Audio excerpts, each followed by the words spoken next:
So கடைசியாக வந்து பார்த்தீங்க அப்படின்னா, இந்த இனியாவுடைய ட்ராக் மட்டும் முடிஞ்சுச்சுன்னா, இந்த மொத்தமாக வந்து இந்த சீரியல் முடிஞ்சிரும் அப்படிங்கிறத நான் முன்னாடி இருந்து சொல்லிட்டு இருக்க விஷயம் தான். எல்லாருக்கும் அது தெரிஞ்ச விஷயம் தான். ஒரு ஓப்பன் சீக்ரெட் அப்படிங்கிற மாரி.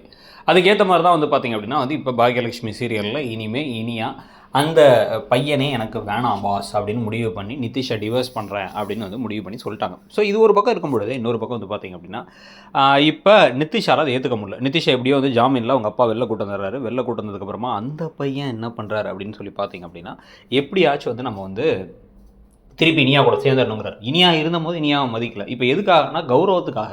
கௌரவத்துக்காக கூட இருக்கணும்னு நினச்சி இப்போ நேராக இனியாவோட ஆஃபீஸ்க்கு வந்து பிரச்சனை பண்ணுறாரு. இனியாவோட ஆஃபீஸில் எங்கே இனியா அவளை பார்த்தே தீரணும்னு சொல்ல செக்யூரிட்டி வந்து தள்ளிட்டு போயிடுறாங்க அவரை. இன்னொரு பக்கம் இப்போ வந்து விவாகரத்துக்கான முயற்சிகள்லாம் எடுத்துகிட்டு இருக்கும்போது இப்போ அப்பப்போ இனியா வந்து அவங்க அம்மாவுடைய ஹோட்டலுக்கு போகிறாங்க. அங்கே ஆகாஷ்ட பேசுகிறாங்க. ஆகாஷ்ட பேசுகிறத பார்த்து ஏய் அவன் கூட பேசிக்கிட்டு இருக்கா, ஏன் கூட வந்துரு, ஏன் கூட தான் நீ வீட்டுக்கு வரணும் நீ அப்படின்னு கையை பிடிச்சி இழுத்துக்கிட்டு இருக்க.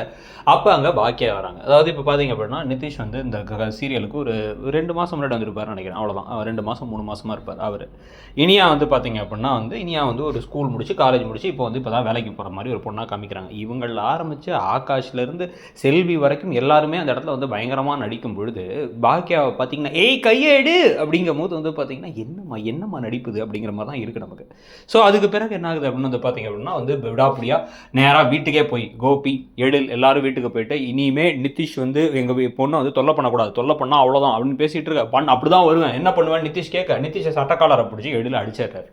அதனால இவங்க என்ன பண்ணுறாங்க, கேஸ் கொடுக்குறாங்க. இந்த மாதிரி ஏதாவது சும்மா போலீஸ் கேஸ் அடிக்கடி வாரம் ஏதாவது போலீஸ் கேஸ் வந்துருந்தது இந்த ஒரு கதையில்.